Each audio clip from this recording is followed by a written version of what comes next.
আমি যেই সব ক্লাব কমিটির সাথে কাজ করি সবার সাথেই হয়তো দারুণ সম্পর্ক, একজন দুজন ছাড়া যাদের কাছে একজন দুজনের কাছে পয়সা পাই। আমাদের বললে আমরা কোনোদিনই সেখানে দুর্গাপুজো করতে যেতে পারবো না, বেশি পয়সা পেলেও। সত্যি কথা বলতে আমার প্রসেসে যদি কেউ পুজো করতে আসে তা দাঁড়াবে না পুজো। শিল্পী বলতে সত্যি আমার একটা নিজেকে বাঁধে, সেই জন্য জিজ্ঞেস করলে বলি ব্যাটারি কারখানায় চাকরি করি। আমি তো খুব লোভী, আমার সব জায়গাতে একটা করে কিচেন বানাই। আমি কাজ শুরুর আগে মাঠে কিচেন তৈরি হয়। প্রত্যেক বছর ওই ফাঁকা মাঠে দাঁড়িয়ে ভয় লাগে। প্রথমবার যখন লেগেছিল বরিশা ক্লাবের মাঠে দাঁড়িয়ে, আমি আলাদা করে প্রচন্ড ভেবে কাজ করি। প্রচন্ড মেধা আছে এরম নয় আমার, বরিশা হাই স্কুলে পড়েছি, অঙ্কে 35 পেতাম।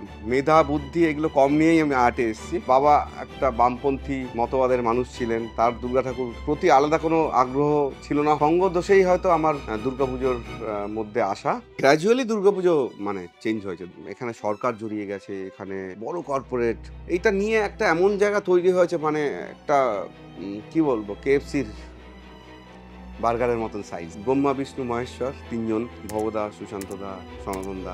কার কাজ ভালো লাগে? একজন কার? ও বাবা, এটা তো একটা মানে কঠিন প্রশ্ন। এইরকম একটা মানুষ মানে পরশ পাথর নিয়ে ঘোরে, ওকে তো আমি রাখবোই সামনে, মানে সেটা তো খুব স্বাভাবিকভাবে রাখবো। ঈশান শারদ সম্মান তো একটা অন্য জায়গা, মানে তাদের জন্যই তো পুজো এত দূরে এসছে, সেটা তো সত্যি। কিন্তু ওটা তো 6টা 7টা প্রাইজ পায়, কিন্তু তাছাড়া তো অনেক পুজো অসাধারণ হয়। 100 জন নিয়ে প্যারাসিটামল 1000 খেয়ে যখন দাঁড়িয়ে আছে এখন, তা তখন একটা কষ্ট তো হয়, একটা অ্যাংজাইটি হয়।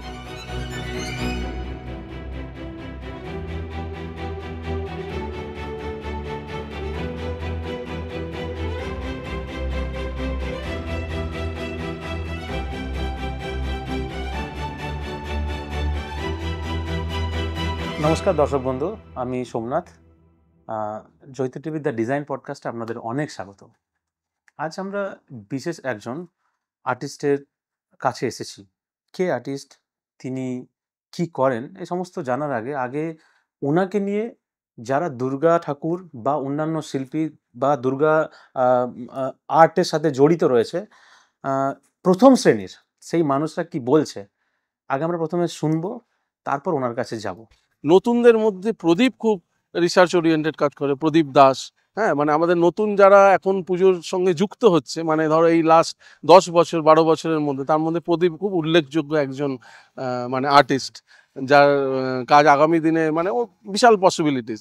হ্যাঁ, মানে ও একটা অন্য ধারার পুজোর প্রবর্তক। অনেক দিন পরে সেকেন্ড জেনারেশনে আমাদের পরে প্রদীপ এলো, এবং প্রদীপ দাস এবং কমিটেডলি এলো মানে একদম মানে ভেঙে চুরে ও একটা নাম, বা দুর্গাপুজোকে ও ধরলো, একটা স্তম্ভের মতো করে ধরলো, একটা আলাদা ডিরেকশনে ধরলো। সেটার জন্য ও খুব কম একটা সময়, বছর 5 একটা শুধু ওয়ার্ম আপ করেছে, তারপরে ধরেছে মানে ওটা এখন বলা যায় যে Pradip is a name in the field of Durgapuja. এখন সব থেকে মানে যে মানে ব্ল্যাক হর্স যে, তার নাম হচ্ছে প্রদীপ দাস।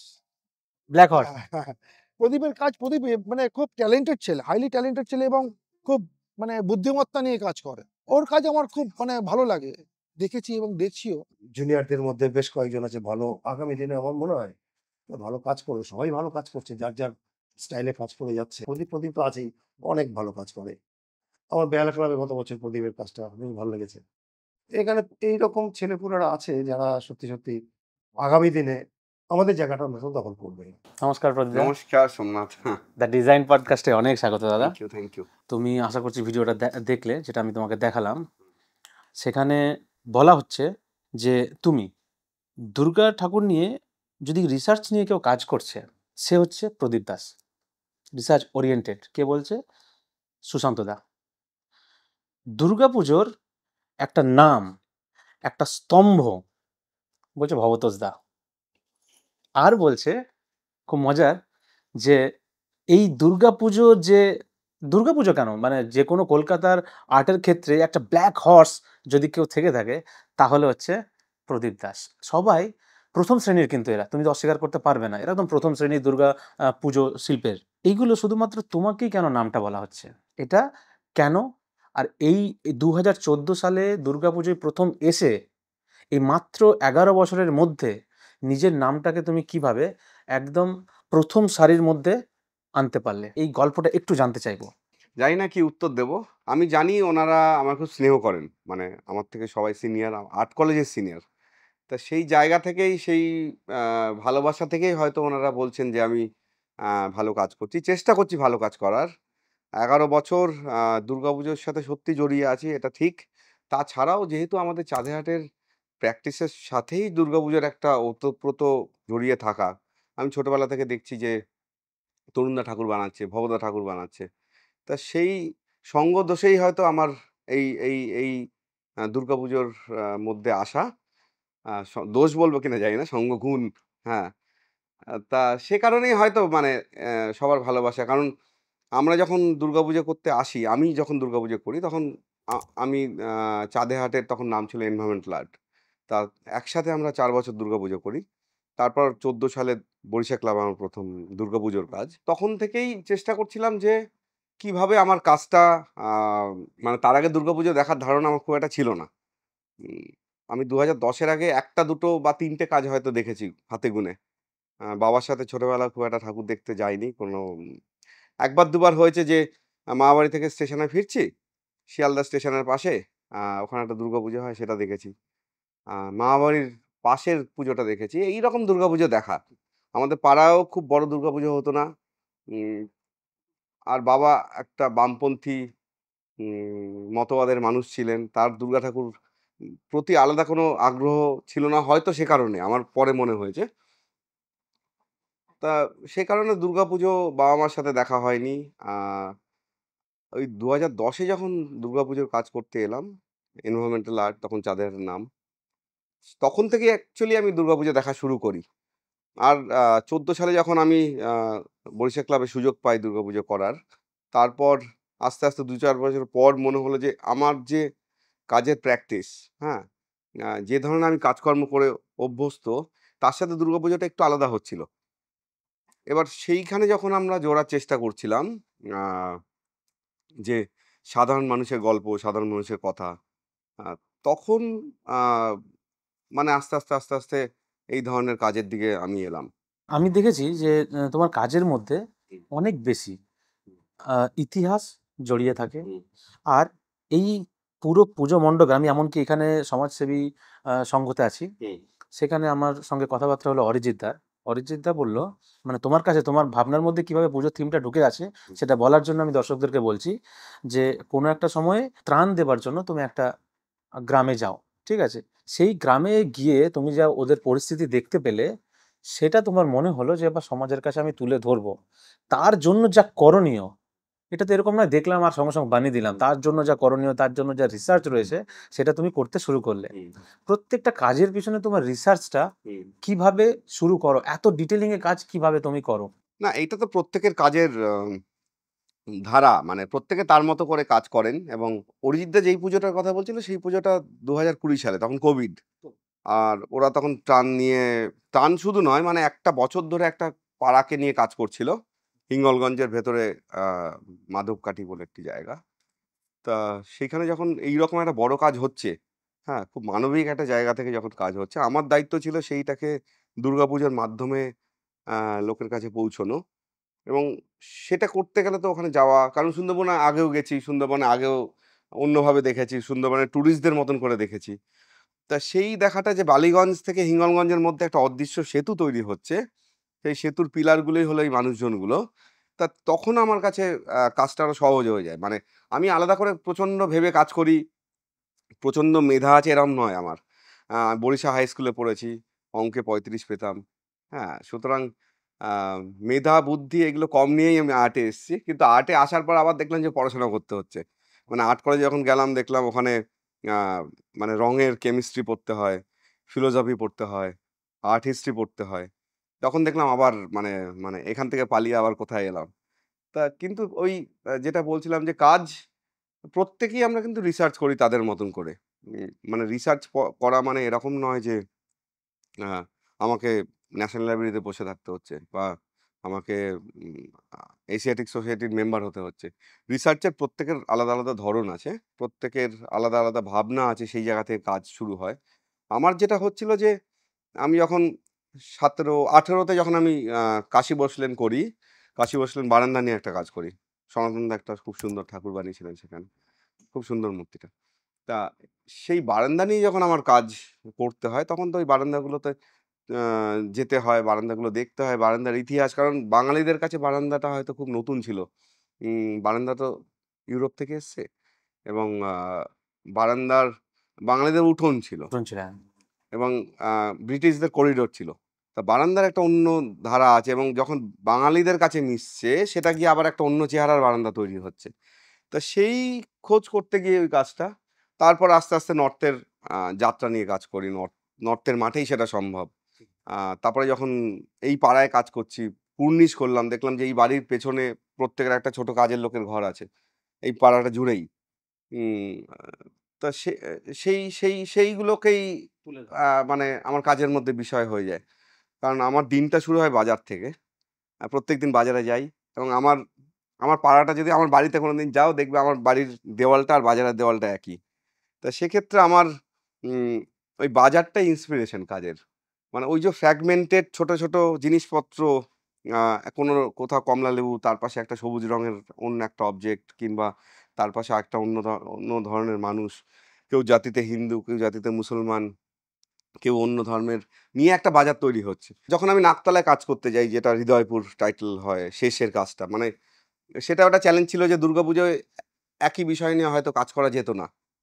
আমি চেষ্টা করছিলাম যে এক বিষয় নিয়ে কাজ করা যায় কিনা। 3 বছর একটা বিষয় নিয়ে কাজ করি। একটা বিষয় নিয়ে। হ্যাঁ, পাড়ার মানুষজন, পাড়ার ইতিহাস, আম পাড়ার বেড়ে ওঠা, সেইগুলোই যখন ওইরকম টুকরো টুকরো স্মৃতির আকারে হৃদয়পুর ফাইনাল কাজটা হয়, আমার খুব প্রিয় কাজ ওটা। অনেকগুলো কাজই আমার খুব প্রিয়।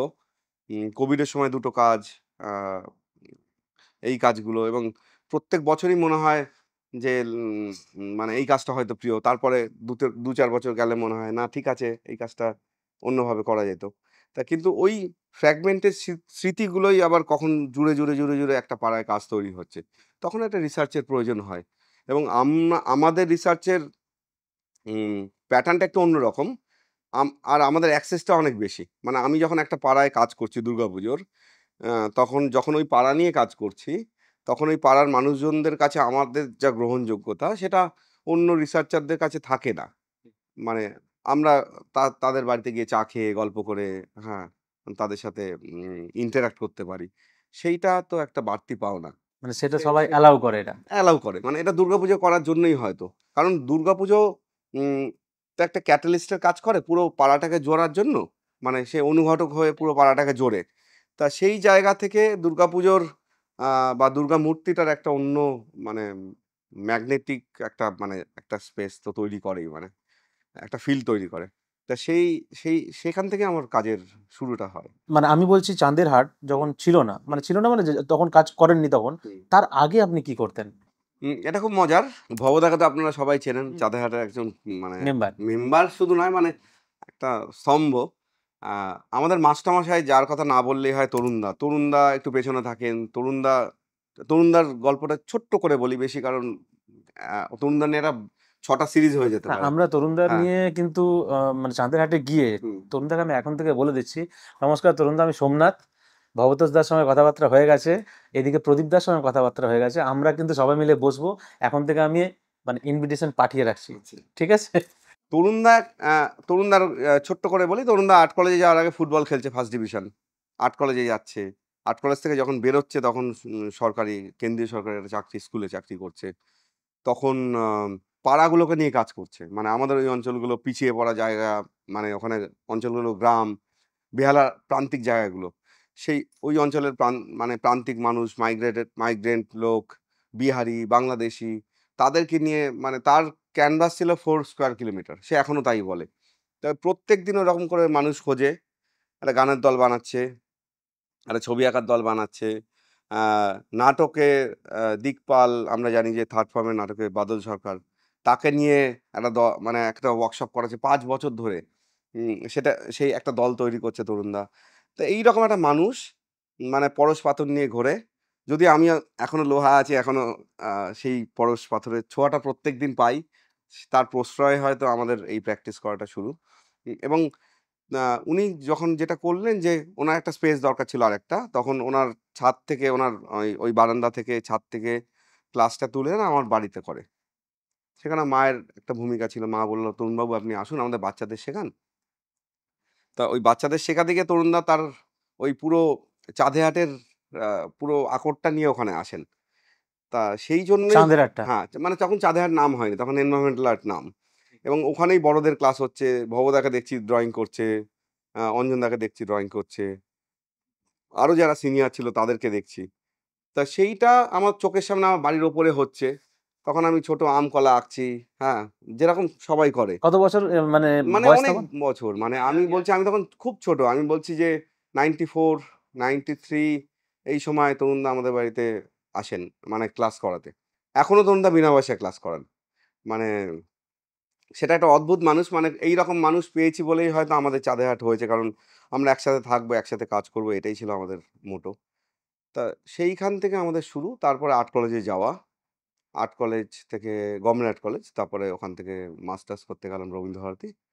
তো তখনও চাঁদে হাটটার ওই স্পেসটা তৈরি হয়নি। মানে যে স্পেসটা এখন দেখতে পাই এখন আমরা, আমরা দেখতে পাই, যেটা ফিজিক্যাল স্পেস 2008-এ তৈরি হয়, তখনও তৈরি ওটা হয়নি। কি ওই বাড়িতেই তৈরি হয়েছে না ওটা অন্য অন্য প্লট নেওয়া হয়েছে এটা? না, ওটা ওটা আরেকটা জায়গায়, মানে তারপরে দুটো জায়গা কেনা হয়।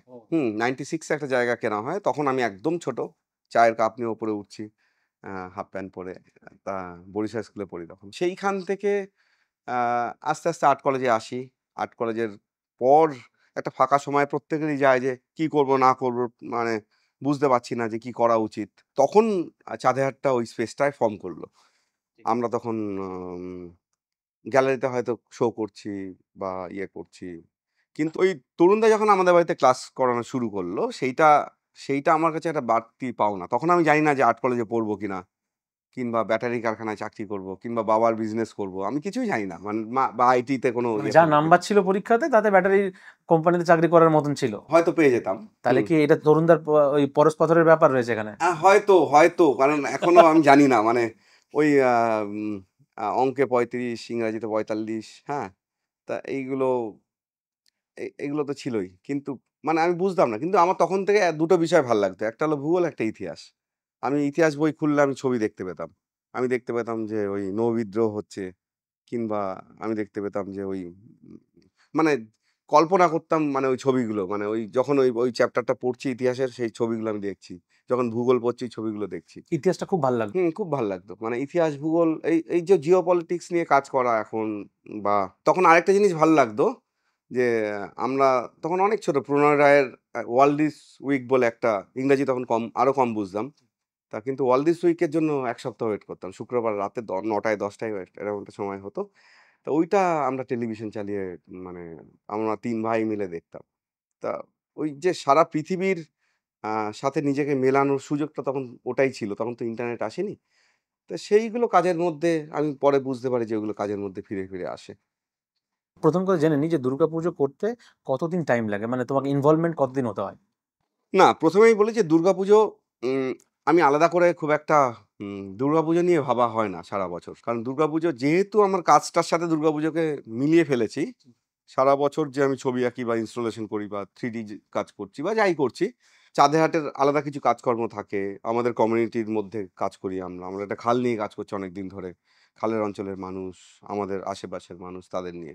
এই প্র্যাকটিসগুলোর সাথে আর আমি দুর্গাপুজোটাকে আলাদা করতে পারি না এখন।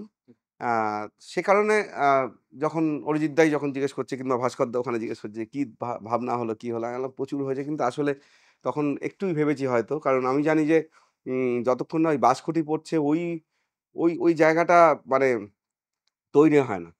মানে ওই মাঠে না দাঁড়ালে আমি ওইটা ভাবতেও পারি না অতটা। মানে আপনি মানে বলছেন যে এইবারে যেটা থিম হচ্ছে সেটা আগের থেকে ভাবা হয় না কখনো? না, এইটা কিন্তু ওই ৫ বছর আগে যখন কাজ করতে এসেছিলাম, এদের গল্প শুনছিলাম, তখন থেকেই কিন্তু একটা ভাবনা ছিল এটা নিয়ে। কাজ করব কিনা জানি না। কিন্তু ইন্টারেস্ট ছিল যে এই ক্লাবের জন্ম, এই ক্লাবের ইতিহাস। কিন্তু আমি বলছি যে উম সেইটা হয়তো কাজের চেহারার সাথে তার কোনো মিল থাকে না। আস্তে, আস্তে এগোয়। কারণ বললাম তো মেধাটা আমার কম।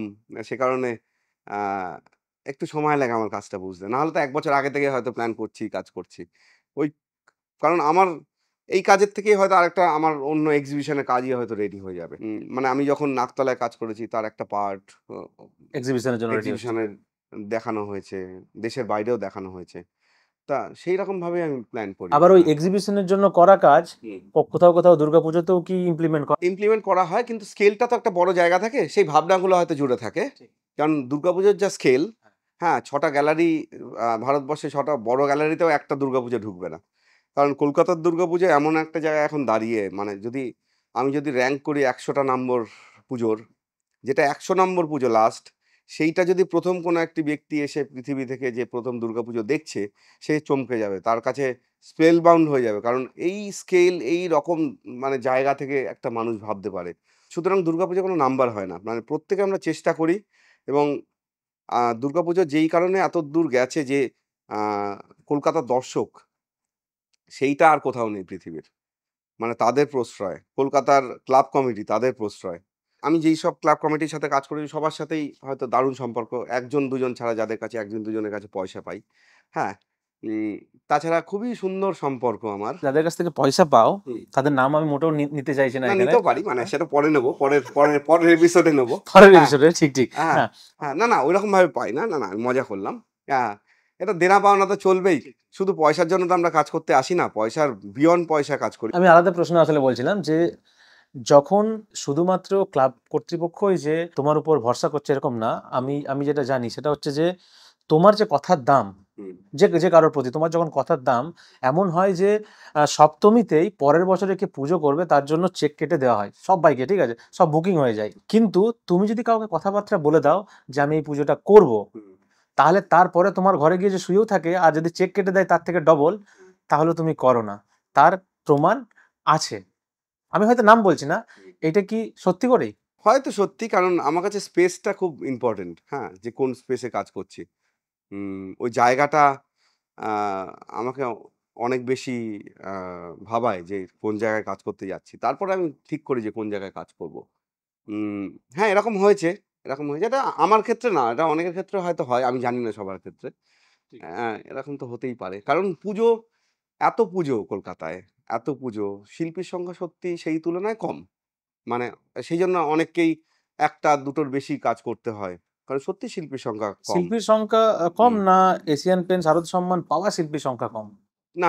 এশিয়ান পেইন্টস শারদ সম্মান তো সবাই সব বছর পায় না। আ এশিয়ান পেইন্টস শারদ সম্মান তো একটা অন্য জায়গা। মানে তাদের জন্যই তো পুজো এত দূর এসছে। সেটা তো সত্যি। কিন্তু ওটা তো ৬টা ৭টা প্রাইজ পায়। কিন্তু তাছাড়া তো অনেক পুজো অসাধারণ হয়। মানে আমরা চোখ ফেরাতে পারি না, এরম পুজো তো হয়। আমি বললাম তো, কলকাতায় যদি প্রথমবার কেউ দুর্গাপুজো দেখতে আসে, ১০০ নম্বর কেন ২০০ নম্বর পুজো যদি তুমি র‍্যাংক করো, হ্যাঁ। সেই পুজোটা দেখলে সে তার অনেকদিন ঘুম হবে না। মানে এত ভালো কাজ হয়। কারণ প্রত্যেকের ১ বছরের পুঁজি জমাচ্ছে একটা ক্লাব। ১ বছর ধরে একটা ক্লাব কমিটি রেডি হচ্ছে। আ প্রচুর মানুষজন, ধরুন ১০০টার মানুষ এখানে কাজ করছে মানে এখন। তাছাড়া এর পেছনে তো প্রচুর মানুষ কাজ করে। মানে শুধু বাঁশ বাঁধা, কাঠের কাজ করা বা লোহার কাজ করা ছাড়াও তো অনেক ধরনের ট্রেডের মানুষ কাজ করে এখন। আম অনেকে লেখালেখি করেন, অনেকে মিউজিকের সাথে কাজ করেন। আমার ভাই যেমন দীপময় কাজ করে, অনেকে আলো নিয়ে কাজ করে। তার সাথে জড়িয়ে প্রচুর পরিবার এখানে জড়িয়ে থাকে। এই সংখ্যাটা এত বেশি, আ তা সেইটা সেইটা সম্ভব হয়েছে এই কলকাতার এই পুজোর এই জার্নিটার জন্য। এবং উম অমরদা, সুবোধদা এদের কাছ তো আমরা দেখতাম। মন্দন রাহা ছিলেন, যার পুজোটাকে শোলে বলা হয়। তারপর যখন মানে আমার ভালো লাগা যে জায়গাগুলো ছিল, ব্রহ্মা, বিষ্ণু, মহেশ্বর ৩ জন, হ্যাঁ? ভবদা, সুশান্তদা, সনাতনদা। এই ৩ জন যখন পুজোয় দাপট দেখানো শুরু করলো, তারপরে আমাদের ওই পুজোতে আসা। মানে ওরা এসে যেটা করলো যে একটা দারুণ একটা গ্রাউন্ড আমাদের জন্য রেডি করে গেল। না হলে আমি হয়তো এইভাবে এই পুজোটা করতে পারতাম না। আমি যদি ভবদার ওই সূর্য না দেখতাম, আমি যদি সুশান্তদার মানে বেহালা ফ্রেন্ডসের ১৫ সালের পুজোটা না দেখতাম, তাহলে কি এই পুজোগুলো করতে পারতাম? মানে সেইগুলোই হয়তো উস্কে দিয়েছে আমাকে অন্যভাবে ভাবানোর। যে আমার কিছু তো করার আছে এই পুজোর সাথে। আমার ভাবনার সাথে আমি কিভাবে পুজোটাকে যুক্ত করতে পারি। সেইগুলো হয়তো এদের জন্যই সম্ভব হয়েছে। এই যে ব্রহ্মা, বিষ্ণু, মহেশ্বর রয়েছেন, তারা শচীন সৌরভ দ্রাবিড় যা বলবেন। সচিন সৌরভ দ্রাবিড় যাই বলবো, হ্যাঁ। তো তাদের বক্তব্য ছিল যে আমরা প্রশ্ন করেছিলাম যে নেক্সট জেনারেশন যারা রয়েছে, পরবর্তী জেনারেশনে কার কার ভালো লাগে বা নেক্সট জেনারেশন কি এগোতে পারবে পুজোটাকে, তখন বলেছিল নেক্সট জেনারেশন সেভাবে এগিয়ে আসছে না, একজন ভালো কাজ করছে, সেটা হচ্ছে প্রদীপ। তো তাদের দেখে, তাদেরকে ইন্সপায়ার্ড হয়ে তারা তোমাকে রিকগনিশন করছে, যাকে তুমি গুরু বলে বা যে যে নামগুলো তুমি করলে তাদেরকে মানছো, জি। এই সার্টিফিকেট পেতে তোমার কেমন লাগে? না না না, অবশ্যই ভালো লাগে। মানে বলছি তো, এরা এরা এরা যদি এই স্কেলে না কাজ করতো, তাহলে তো এটা হতোই না। মানে এটা হতো না। মানে এই দুর্গাপুজো এই জায়গায় মানে আমি ইউনেস্কো বা এইসব দিয়েও বলছি না, কিন্তু ইউনেস্কো প্রাপ্তিটা তো অনেক আগেই হয়তো দুর্গাপুজোয় পাওয়া উচিত ছিল। এই এই ইনটেনজিবল কালচারাল হেরিটেজের যে মানে স্বীকৃতি, হয়নি কেন তাহলে? সেটা হয়নি হয়তো। অনেক কিছুই তো অনেক কিছুর উপর নির্ভর করে থাকে। সেটা হয়েছে তপোদিদির একটা ভূমিকা আছে, অনেকের ভূমিকা আছে এখানে। তপোদিদির একটা সরাসরি ভূমিকা আছে তার। হ্যাঁ, তা এইটা হওয়ার ছিল অনেকদিন আগেই, তা হলো। সেইটা ছাড়াও বলছি যে দুর্গাপুজো তার আগে থেকেই তো দুর্গাপুজো। এবং কলকাতার দুর্গাপুজোর সাথে সারা পৃথিবীর দুর্গাপুজোর কোনো মিল নেই। মানে কলকাতার দুর্গাপুজোর সাথে বোম্বে দুর্গাপুজোর যেমন মিল নেই, নিউ ইয়র্কের দুর্গাপুজোরও কোনো মিল নেই।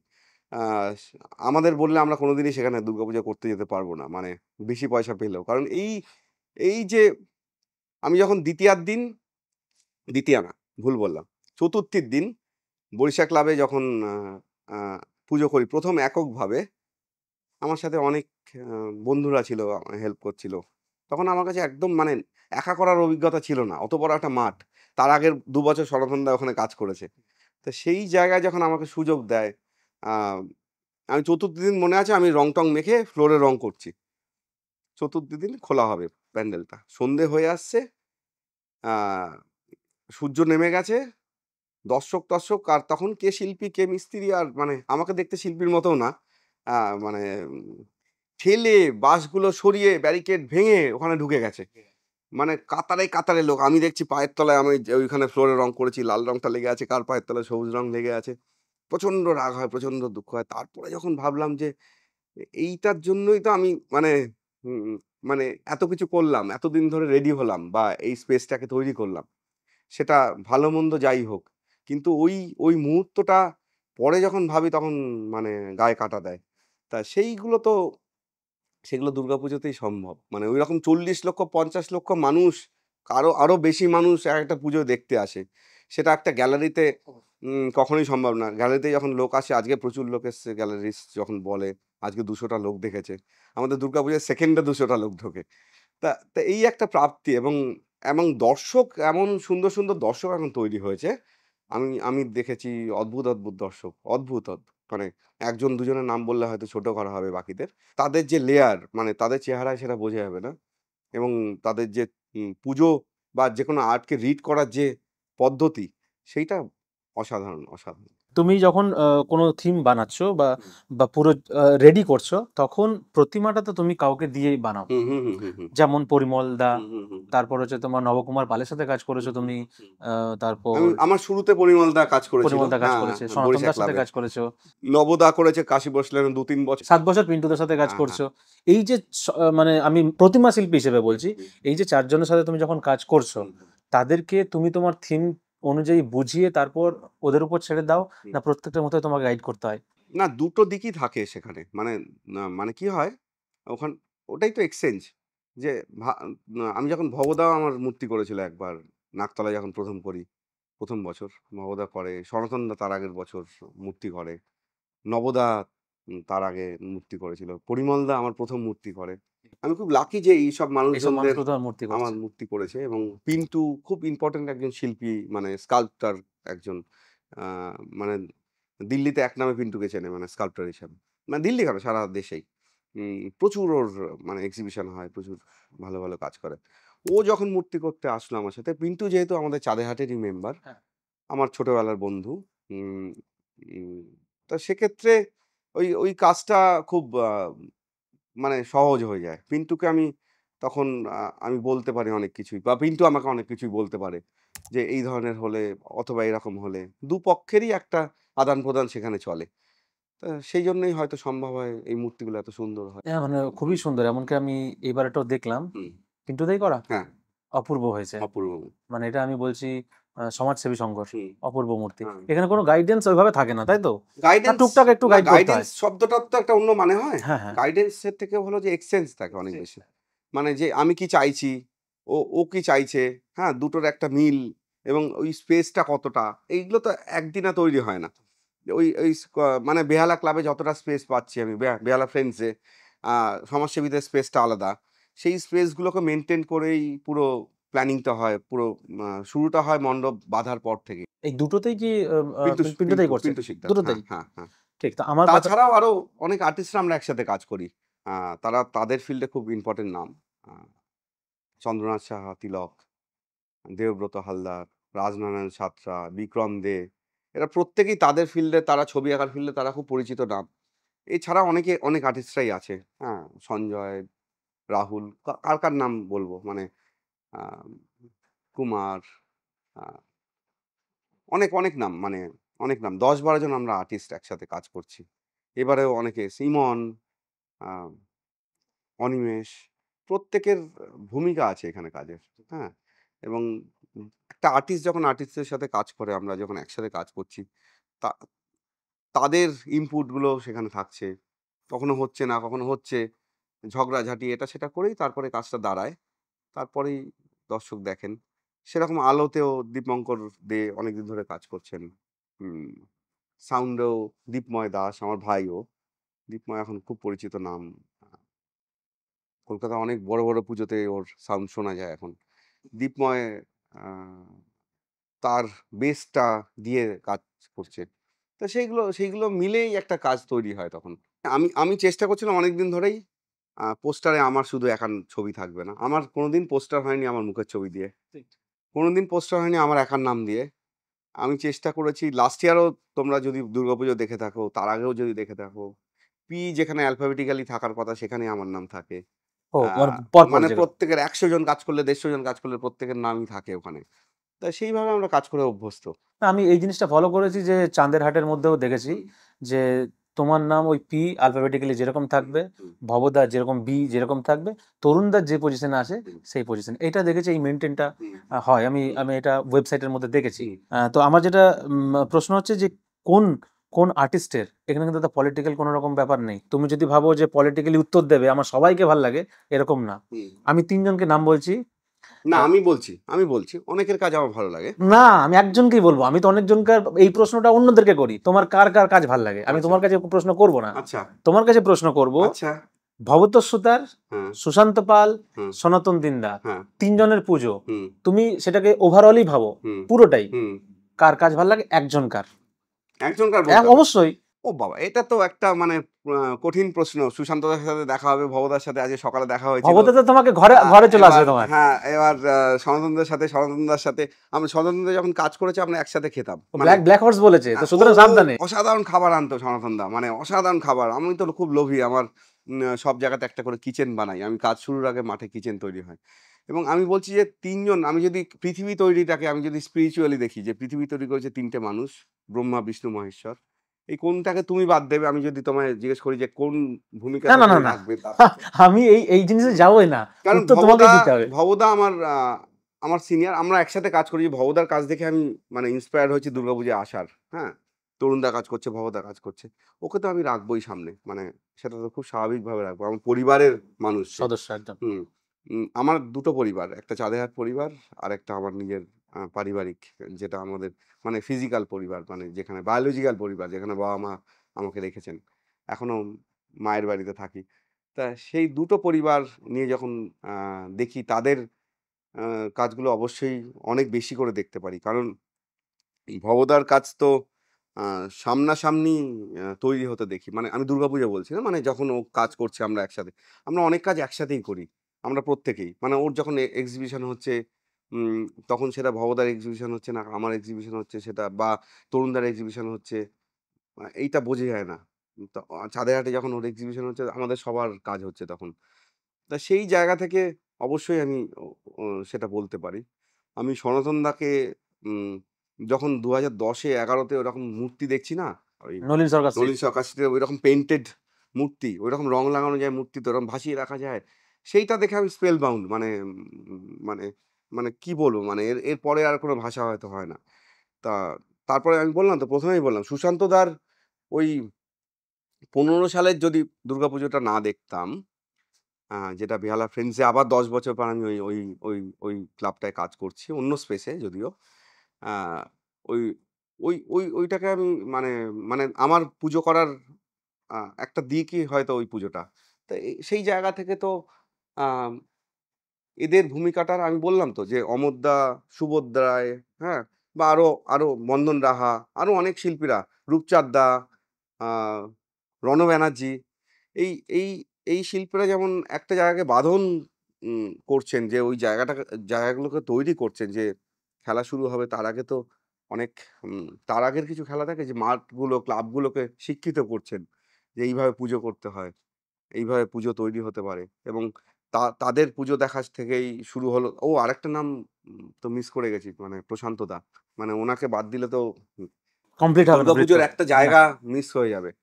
প্রশান্ত পালের একটা বড় ভূমিকা ছিল সে সময়, আমরা যখন নাম শুনছি, কারণ ওই সময় পুজো দেখার ইয়েগুলো আমার খুব কম ছিল, মানে আমি উম, ওই ভিড় হতো প্রচন্ড, আমার খুব একটা ভালো লাগতো না। আমার মনে আছে 98 সম্ভবত তরুণদা আমাদেরকে, তরুণদার কাছে তখন আঁকা শিখছে আমাদের বাড়ির ওপরেই, তখন এক্সিবিশন হতো তরুণদা পুজোর সময়তেই। আহ, তা বললে আমার এক বন্ধু আছে, আহ, অমর, একটা কাজ করেছে, রাজস্থান নিয়ে কাজ করেছে, সেটা একটা পুরস্কার পেয়েছে এশিয়ান পেন্টস, এই হাঁটাপথ আমাদের বাড়ি থেকে, আমি তো বেহালায় থাকি, একটি ক্লাবে, শিল্পার একটি ক্লাবে পুজো হয়েছে তপোবন বলে। তা আমরা তরুণ দা আমাদের 4 জনকে নিয়ে যায়, তো ওই ওই 98 সালই সম্ভবত ওই রকম একটা পুজো হতে পারে, সেই ধারণাটা মানে পারলে চলে আসে। এই মরুভূমি, বালি, ওই সময় হয়তো আরো অনেক আর্টিস্টরাও কাজ করেছিল। তখন আমি জানি না যে দুর্গাপুজোয় আসা যায় কিনা। তারপরে 2000 সালে ভবদা একটা কাজ করে, মানে একটা গ্রুপেই আসে, ভবদাকে করতে হয় পুজোটা, লিড করে ভবদা। প্লাস্টার প্লাস্টার মেখে, আমি একদিন কলেজ থেকে ফেরার পথে দিন 10 আগে, তখন মানে পুজো প্রায় শেষের দিকে, প্লাস্টার মাখানোর তো লোক দরকার, তখন আমরা প্লাস্টার মাখাচ্ছি, ইয়ে করছি, খুব মজা হয়েছে। মানে তারপর থেকে আর পুজোয় 10 বছর পুজোর দিকে আর আসিনি। তখন পুজোর সময় ঘুরতে যাচ্ছি, ওই ভিড়টা ভালো লাগতো না। দেখতাম যে বাবা বিজনেস করতো, বাবা একটা অফিসে চাকরি করতো খুব বড় ইয়েতে, তারপর বিজনেস করছে বলে পাড়া থেকে চাঁদা নিতে আসছে। পুজোর সময় দেখছি আমার হয়তো আরেকটা বেশি জমা হতো ওই চাঁদাটা না দিলে। সেই সব কারণগুলো হয়তো ছিল। বাবার পুজোর প্রতি উম, না দেখার অভ্যেসটা হয়তো ছিল। আহ, ওই মামাবাড়ির পাশের পুজো আর সামনের একটা দুটো পুজো, রাস্তার পুজো, এই দু একটা পুজো দেখা ছাড়া আমার পুজো দেখার ইয়ে ছিল না। কিন্তু তখন আমি যেটা দেখতে পাচ্ছিলাম, সেটা দেখছিলাম যে গ্রামে যখন পুজো দেখতে যাচ্ছি মফস্বল অঞ্চলে, তখন দোতলা তিনতলা বাড়ির মতন একটা স্ট্রাকচার তৈরি করছে। আবার শহরে যখন পুজো দেখতে আসছি, দেখছি গ্রামের খড়ের চাল হচ্ছে। মানে মানে তাদের ডিজায়ার গুলো সে পুজোর মধ্যে খুঁজছে। হ্যাঁ, যে একটা একটা মফস্বল, সেখানে ছোট ছোট চালের বাড়ি, সেখানে একটা 3 তলা বাড়ি বানানো হচ্ছে, 4 তলা বাড়ি বানানো হচ্ছে, সেটাই দুর্গাপুজোর বিষয়। আহ উম, কিন্তু মূর্তিগুলো একই রকম, মানে অসুর হাত তুলে আছে, বগল দেখা যাচ্ছে। হ্যাঁ, মানে তার একটা অদ্ভুত চেহারা। হ্যাঁ, আর ওই কলকাতায় যখন পুজো দেখছি খড়ের চাল, সেখানেও একই রকম অসুর, সবুজ রঙের মূর্তিগুলো প্রায় একই রকম। তারপরে যখন সনাতন দা, ভবদা, এরা মূর্তির একটা অন্য জায়গা, অন্য ধারা নিয়ে এলো, তো সেখানে তো মানে যা তা কিছু হয়ে গেল। এবং এইখানেই আবার বলবো যে কলকাতার দর্শক, তাদের প্রশ্রয় এবং ক্লাব কমিটির প্রশ্রয়, সেইগুলোকেই মানে এগিয়ে দিয়েছে এইগুলোকে। মানে দর্শক যদি বলতো না যে না না এর পুজো ভাল লাগছে না দেখতে, কারণ কারণ আমি জানি লাস্ট ইয়ারও আমাদের ইনবক্স ভরে যায়, হ্যাঁ, যে খুঁজে খুঁজে খুঁজে খুঁজে তারা ইয়ে করে, মানে কত রকম দর্শক, কত লেয়ারের দর্শক দেখা করতে আসে। মানে উম, সারা বছর তারা একটা মানে কোথাও দেখা হলে সেলফি নিচ্ছে, এই অভ্যেসগুলো তো আমাদের নেই।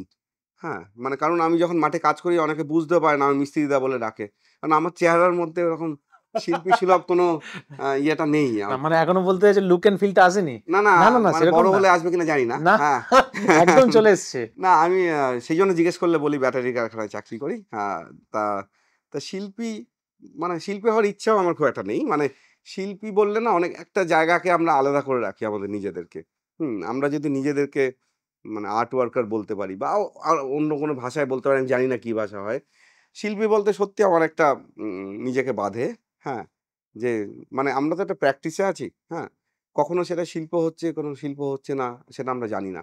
কিন্তু এই যেই উম এই যে জার্নির মধ্যে দিয়ে যাওয়া, শিল্পী হলে কি সকালে বাজার নিয়ে যায়? সেটা তো হয় না। আমার বাজারটা দেখতেই হয় সকালবেলা। আমি যদি কিছু নাও কিনি, আমার একবার বাজারে ঘুরতে হয়। আমি ১ম এ বললাম যে বাজারটা আমার কাছে খুব একটা ইম্পোর্টেন্ট জায়গা। যে অতগুলো মানুষ, হ্যাঁ? সেইখানে তো আর কে শিল্পী, কে ক্রেতা, কে বিক্রেতা কিছু এক থাকে না। আমরা একটা বড় বাজারের মধ্যেই তো আছি। দাদা আমি তোমাকে একটা প্রশ্ন করছি, তুমি বললে প্রথমেই যে বাবা বাম মনস্কতা ছিল, হুম। সেই বাম মনস্কতার সময় তুমি দুর্গাপুজো কম দেখতে পেরেছো, কারণ বাবা অত দুর্গাপুজো দেখতে পছন্দ করতো না বাকি কিন্তু হ্যাঁ, কিন্তু উল্টোটাও আমি অনেক বামমনস্ক মানুষকে পুজো দেখতে দেখেছি বেশি করে। দেখেছো। মানে এইটা কিন্তু তার প্যাশনের উপর। তো আমার কথা হচ্ছে যে তুমি সেই সময়ে বাবার বাবার সঙ্গে যেহেতু থেকেছিলে, তুমি বাবার চোখে দুর্গাপুজোটা দেখেছিলে যে হ্যাঁ, দুর্গাপুজো তখন কেমন হতো, দুর্গাপুজোতে আহ পার্টি বলছি ডাইরেক্ট, যে এই পার্টি বাম আমলে কতটা প্রমোট করেছে বা কি। এখন 2014-তে তো তুমি ডাইরেক্ট নেমেছো, হুম। তখন তো চলে এসছে এই সরকার কিভাবে দুর্গাপুজোটাকে করছে। তোমার চোখ দিয়ে যদি আমি একটু মানে দেখাটাকে আমি যদি আমরা শুনতে পাই তাহলে খুব ভালো। না, গ্র্যাজুয়ালি দুর্গাপুজো মানে চেঞ্জ হয়েছে। 2001 এর ১ বা ২০০০ সালের দুর্গাপুজো যখন দেখেছি আমি, ইয়ে করেছি যার স্কেল, এখন তো একটা ম্যাসিভ একটা জায়গা, ম্যাসিভ জায়গা। মানে সেটা এখানে সরকার জড়িয়ে গেছে, এখানে সাধারণ মানুষ, বড় কর্পোরেট এবং ইউনেস্কোর স্বীকৃতি। এইটা নিয়ে একটা এমন জায়গা তৈরি হয়েছে, মানে একটা কি বলবো, KFC-র বার্গারের মতন সাইজ। বার্গার হ্যাঁ। কারণ কি? এটা তো হ্যাঁ, এটা তো সব দিক থেকেই বললাম তো, এখানে দর্শক তৈরি হয়েছে। এখানে সরকার সরাসরি এখানে প্রত্যক্ষভাবে যাতে পুজোগুলো ভালো হয় তার চেষ্টা করছে। এইখানে ক্লাবের ক্লাব কর্তাদের একটা বড় ভূমিকা আছে। মানে প্রত্যেকের স্যাক্রিফাইস। কারণ একটা মানুষই এখানে উম উম আর অর্থনৈতিকভাবে লাভবান হয় না, সেটা হলো ক্লাব কমিটি। হ্যাঁ? আ তাছাড়া প্রত্যেকেই তো এখানে আ কিছু না কিছু পয়সা পায়। হুম? ক্লাব কমিটি এমন একটা মানুষ, আ যদি আমি একটা ইউনিট হিসাবে ধরি, এই যে ভাস্করদাকে ধরছি বা অরিজিৎদার বাড়িতে, এই অরিজিৎদার মানে ইয়েতে অফিসে বসে আছি। এর উম এদের মানে পকেট দিয়ে হয়তো অনেক টাকা চলেও যায় উল্টো। তা সেই একটা মানুষই ইনকাম করে না। তা এদের প্রশ্রয় ছাড়া তো এই পুজোটা এত বড় হতো না। এটা তো গণেশ পুজোয় হয় না বোম্বের, কিংবা সারা পৃথিবীর কোনো ধরনের রিচুয়াল প্র্যাকটিসে এটা সম্ভব হয় না। এটা তো আমার কথা নয় যে একটা পুজোকে ঘিরে এত টার্নওভার, হ্যাঁ? আ মানে ২০১৮ সালে শুনেছিলাম যে মালদ্বীপের জিডিপি আর কলকাতার দুর্গাপুজো সেম আরকি, মানে অর্থনৈতিক জায়গা থেকে।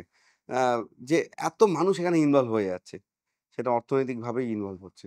তো সেটা তো ম্যাসিভ জায়গা। মানে এটা তো হয়ে হয়ে গেল। হ্যাঁ, তোমার যে যেকোনো পুজো আমি ধরে নিচ্ছি, একটা পুজো তুমি পেলে, তোমার স্টেপ যেহেতু নতুন নতুন যারা থিম করছে হুম, তাদের উদ্দেশ্যে এটা আমি একটু যদি এডুকেশন ভাবে আমি তাদেরকে একটা টিপস দিই, হুম, যে যদি একটা পুজোকে ভাবা হয়, হুম। তোমার প্রসেসটা কি থাকে, যে এইটার পর এইটা, এইটার পর এটা, তারপর আমরা থিমটাকে রেডি করি। একটু যদি তুমি সহজে বলো, একটা এডুকেশন হিসাবে কিন্তু এটাকে আমরা রাখতে পারি। না, সত্যি কথা বলতে আমার প্রসেসে যদি কেউ পুজো করতে আসে তা দাঁড়াবে না পুজো। মানে আমি আমি জানিই না। ১ম আমার প্রত্যেক বছর ওই ফাঁকা মাঠে দাঁড়িয়ে ভয় লাগে। ১ম বার যখন লেগেছিল বরিশা ক্লাবের মাঠে দাঁড়িয়ে, আমি যখন একা, সেই রকমই হয় লাগে। সেই রকমই একই রকম অবস্থা হয় আমার। মানে আমার মানে খুব, আমরা আর্টিস্ট বন্ধুরা কয়েকজন আছি, তাছাড়া আমার কোনো আলাদা কোনো ডেকোরেটর টিম নেই বা কোনো একটা সেটআপ নেই। কিচ্ছু নেই। আমি একদম ফাঁকাভাবে পুজোতে আসি। তা আমার প্রসেসে যদি কেউ পুজো করতে আসে, খুব মানে মানে ভুল একটা প্রসেসে আমি হয়তো পুজো করি। একদমই একটা ওই মানে হয়ে যায় আমার পুজোটা। মানে যখন প্রাইজ দেওয়া শেষ হয়ে যায় তারপরে আমি কাজ করি। আমার এরকম অনেকবার হয়েছে, ১ বার ২ বার না। মানে প্রাইজ তারপরে তুমি কাজ করে এই কম্পিটিশন জায়গা হয়ে ঠিক। গেছে, ইয়ে হয়ে গেছে, জাজমেন্ট হয়ে যাচ্ছে। তারপরে আমার মনে হচ্ছে ওই পার্টটায় কাজ করা উচিত। আমি তখনও কাজ করে যাই। আমাকে আমাকে ঠেলে বের করতে হয়। এটা সত্যি কথা। মানে আমাকে তারপরে ক্লাব কমিটিরা বলে যে, "প্লিজ এবার যেতে হবে। এবার এবার যেতে এবার ছাড়তে হবে। আর কোনো অপশন নেই এবার।" মানে আমি কোনায়, কোনায় দাঁড়িয়ে করি, দেখি। আর আমি লাইন দিয়ে ঠাকুর দেখি। আমার চেহারাটা যেহেতু খুব পরিচিত নয়, আমার খুব একটা লোকজন চেনে না। আমি এখনো লাইন দিয়ে, আমার একটা স্কুটার আছে। স্কুটার নিয়ে লাইন দিয়ে ঠাকুর দেখি। মেয়ে আছে, ছোট্ট মেয়ে। ওকে নিয়ে সামনে দাঁড় করিয়ে, এর নাম জানতে পারি? হ্যাঁ, মন। ওর ডাকনাম মন, পূর্ণাভা নাম। তা ও জিজ্ঞেস করে। ওর সাথে এখন কম দেখা হয়, কারণ আ পরিবারে একটা উম একজনের শারীরিক অসুবিধার জন্য আমার স্ত্রী ওর মায়ের জন্য থাকতে পারে না আরকি এখন। ওদের সময় দিতে হয়। আজকে সকালেই খুব অল্প সময়ের জন্য দেখা হয়েছে মেয়ের সাথে। তা ও প্রত্যেকদিন জিজ্ঞেস করে যে কিরকম হলো, ভিডিও কলে মাঝে মাঝে দেখাতে হয়। আর ও খবর নেয়। ও খবর নেয়, তরুণদাকে তরুণদা বলে ডাকে। হ্যাঁ, সে সে ওর পরিবেশটা হয়তো আরো একটু বেটার পরিবেশে ও পাবে, মানে যেহেতু চাঁদে হাটকে ও খুব কাছ থেকে দেখছে। তা সেই জায়গা থেকে মানে উম, খুব এনজয় করি পুজোটা। যে ওই অনেক ক্লান্তি, অনেক পরিশ্রম, মেন্টালি অনেক সময় এত ডিস্টার্ব থাকি পুজো করতে এসে, কারণ বৃষ্টি হচ্ছে তখন ওইরকম মেঘলা একটা ওয়েদারে। হ্যাঁ, 100 জন নিয়ে প্যারাসিটামল 1000 খেয়ে যখন দাঁড়িয়ে আছি এখন, তা তখন একটা কষ্ট তো হয়, একটা অ্যাংজাইটি হয়। কিন্তু দিনের শেষে যখন এটা তৈরি হয়ে যায়, না পারা পারা সবগুলো যখন মিলে যায়, তখন একটা ভালো লাগা তৈরি হয়। এই ভালো লাগাটা কি যখন পুরস্কার পাওয়া হয় হ্যাঁ, তখনই একমাত্র তৃপ্তি আসে, না ভিড় এলে তারপর তৃপ্তি আসে? দুটোই। পুরস্কার তো অবশ্যই একটা তৃপ্তির জায়গা, মানে শুধু আমার জন্য না, ওই যে আমাদের কয়েকজনের মুখ চেয়ে তো ক্লাবরা বসে থাকে। সব ক্লাবরাই ভাবে বসে যে থাকে মানে তারা কি এর প্রেসারেও থাকে সব যে আর্টিস্ট? না, আমার আমার ক্ষেত্রে আমি খুব লাকি যে আমাকে বলে না যে এশিয়ান পেইন্টসটা এনে দিতে হবে। তবে খুব মজার জায়গা যে গত বছর বাবুদা আমাকে লিস্ট পাঠাতো যে এই আজকে সকালবেলায় এতগুলো পুজোর লিস্ট। একটা পুজোতে বাবুদা বলে এক খুব মজার মানুষ। তা ওরকম লিস্ট ধরে দিত, এই প্রাইজগুলোর একটা ইয়ে। খুব মজা করেই পাঠাতো। তা কিন্তু আমি খুব লাকি, আমাকে ওইগুলো ফেস করতে হয় না খুব একটা। মানে আমাকে ২ টো পুজো এখনো অবধি বলেনি যে আমাদের ওই প্রাইজটা পেতেই হবে। কারণ এশিয়ান পেইন্টস তো একটা সত্যিই একটা মূল্যবান প্রাইজ, এবং প্রত্যেকেই তাকিয়ে আছে এবং প্রত্যেকেই উম মানে দাঁতে দাঁত চেপে লড়াই করছেন, এবং আ প্রত্যেকেই ভাবছেন যদি আমি পাই খুশি হব। এবং এই খুশিটা ক্লাবের অনেক বেশি হয়। মানে আমরা তো অবশ্যই হই। টোটাল কটা এশিয়ান পেইন্টস এর পুরস্কার থাকছে? ৭ টা পুরস্কার থাকে। 7টার মধ্যে 4-5 জন তো বড় আর্টিস্টরা রয়েছে, বড় ক্লাবও রয়েছে। হুম। তাদের পাওয়ার সম্ভাবনা কি অনেকটা বেড়ে যায়? তারপর তোমরা ধরো তুমিও তো তার মধ্যেই থাকছো। ওই লিস্টের মধ্যে তুমিও ঢুকে থাকছো। না, ঠিক এই লিস্টটা তো আমরা করি না। এটা তো খুব সুন্দর একটা জাজমেন্ট আমি বলছি প্রসেস এর যেভাবে মধ্যে কাজ দিয়ে যায়। করো তোমরা হুম, হুম। সেটা তো নেক্সট লেভেলের কাজ। না, আমি বলছি এইটা তো একটা জাজমেন্ট প্রসেস এর মধ্যে দিয়ে যায়। জাজমেন্ট করতে গিয়ে তো অনেক সময় আমাদের ভুল-ভ্রান্তিও হয়। আমরাও যখন ছোটদের ছবি জাজ করতে যাই, হ্যাঁ? আমরা যখন একটা পাড়ায় যাই, আম যে বসে আঁকা প্রতিযোগিতা হয় যখন, অনেক ছবি আমাদের সামনে থাকে। আমরা তো ১০০, ১৫০, ১,০০০, ১,৫০০ এরকম কাগজও তো আমরা একসাথে দেখি। এটা সত্যি কথা যে সবসময় সম্ভব হয় না যে ওখান থেকে 1st, 2nd, 3rd, 4th অব্দি 7th অব্দি বের করা। এটা কঠিন একটা কাজ, এবং তাদের কষ্ট, তাদের পরিশ্রমটা হয়তো আমাদের থেকে অনেক বেশি থাকে। হ্যাঁ? তারপর তারপর পাওয়া না পাওয়াটা তো উম তার অনেক পরের একটা জায়গা। হ্যাঁ? আমরা তো অনেক সময় বলি, মানে মানে আ সত্যি এটা একটা ছোট্ট উদাহরণ। এটার সাথে এশিয়ান বেস জাজমেন্টের বা অন্য জাজমেন্টের বা আনন্দবাজার, প্রতিদিন এরাও তো খুব বড় ইয়ে। এদের সাথে মিল নেই। কিন্তু আমরা যখন ঐরকম ১,৫০০ ছবির মধ্যে ৭ জনকে তুলতে হয়, আ অনেক ছবি আমাদের চোখে ওভারলুক করে যায়। হ্যাঁ? বিভিন্ন কারণে। তা এইটা তো পুরস্কারের ক্ষেত্রে সবসময় হয়ে এসছে। এটা তো হয়েই এসছে। আমরা তো দেখেছি। তোমার যখন ১ম এশিয়ান পেইন্টস তুমি পেলে তোমার জীবন কিভাবে চেঞ্জ হয়ে গেল? না, এশিয়ান পেইন্টস একটা বড় স্বীকৃতি। এটা প্রত্যেকের কাছেই পরের বছর কাজ পেতে বা তারপরের বছর কাজ পেতে সুবিধা হয়।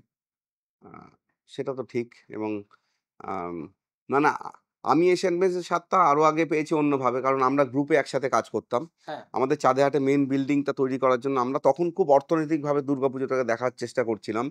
তখনও দুর্গাপুজোকে এইভাবে দেখার আম দেখতে হয়তো পারিনি আমি, বা অন্যরা হয়তো পারছিল। তা দেখছিলাম যে আমাদের একটা ফান্ড দরকার, আমরা একসাথে কাজ করতে পারি। ভবদার তখন নাম আছে। আমরা বরিশা ক্লাবে ১ম একসাথে কাজ করি। তরুণদা অসাধারণ একটা মূর্তি বানায়। আ আমাদের সবার ইয়ে ছিল, লেআউট যখন তৈরি হচ্ছে সবাই, ভবদা, তরুণদা সবাই আমরা বসে আছি। রাজু, পিন্টু, রাজু এখন খুব প্রতিষ্ঠিত আর্টিস্ট। আমাদের বন্ধু। সবাই আমরা একসাথে বসে একটা লেআউট তৈরি হচ্ছে। মল্লিকাদি ছিল, ওর একটা ঘটের ড্রইং থেকে। তা এইভাবে আমরা সারারাত ধরে, আমার মনে আছে একটা মাকেট তৈরি হয়েছে। সারারাত ধরে পিন্টু, আমি, রাজু ৩ জনে মিলে, তখন আমরা জুনিয়র, এখনো জুনিয়র আমরা। উম তা ওই মার্কেটটা তৈরি হচ্ছে। আ তারপরে ওইটা যখন শেপ পাচ্ছে, ফাইনালি যখন দেখছি, হ্যাঁ? দুর্গাপুজো মানে যখন শুরু হওয়ার সময়টা থেকে, তখন এশিয়ান পেইন্টস পাচ্ছে। সেই স্বাদটা না, মানে অদ্ভুত একটা প্রাপ্তি। মানে আমিও তখন বুঝতে পারছি না এশিয়ান পেইন্টসটা মানে মানে কিরকম মানে ইয়ে লাগছে আরকি। তা সবাই আবির খেলছে, আমরা আবির মেখে দাঁড়িয়ে আছি। একটা ছবিও আছে, খুব সুন্দর একটা ছবি আছে। আমরা আবির মেখে সবাই দাঁড়িয়ে আছি। ছোট ছোট চেহারা আমাদের তখন, তরুণদা তখন আর একটু ইয়াং। হুম। তা সেটা সেইগুলো তো ভালোই লাগার জায়গা, মানে এগুলো তো মানে সুখের স্মৃতি সেগুলো। যেহেতু দাদা তুমি চাঁদেরহাটের সঙ্গে জড়িত, ভবদাও চাঁদেরহাটের সাথে জড়িত, হুম তো যখন আলাদা আলাদা ক্লাবে কাজ করছো হুম কিন্তু জায়গা একই, হুম কখনো এরকম হয় যে কিরে তোর কাজ কতটা হলো, হুম বা হুম এই বছর আমি এইটা করছি, হুম নাকি পুরোটাই একদম ওই টালার মতন একদম প্রোহাইবিটেড করা থাকে, হুম কোনো হুম কিছু শেয়ার করা যাবে না, হুম হুম এরকম কিছু ব্যাপার থাকে? না না, সেটা তো একটা দুর্গাপূজার তো একটা দিক, হ্যাঁ। মানে আর কি হয়, কিছু ভাবনা না তখনও তৈরি হয় না। যখন ভবদার সাথে আমার দেখা হচ্ছিল যখন চাঁদে হাটে, তখন আমিও এতটা পুজো মানে এতটা এগোইনি যে এইভাবে পুজোটা করতে যাচ্ছি। তারপরে যখন আজকে দেখা হলো সকালবেলাতেই, আমি তখন বাজারের দিকে যাচ্ছি, আর তখন ভবদা গাড়ি নিয়ে যাচ্ছে, ও খেতে খেতেই যাচ্ছে রাস্তায়। তা তখন আহ, কথা হচ্ছিল যে ও একটা র্যাম্প বানাচ্ছে, নিচে একটা স্পেস তৈরি করছে।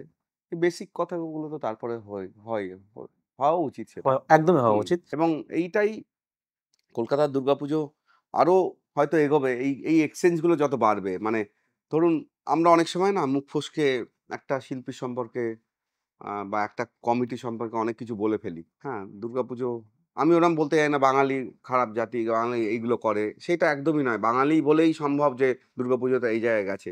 আমার মেধা না থাকলেও বাঙালির একটা মেধা আছে, হ্যাঁ। বাঙালির একটা অন্য সংস্কৃতি আছে। বাংলায় এখানে হিন্দু মুসলমান একসাথে দুর্গাপুজোয় কাজ করে।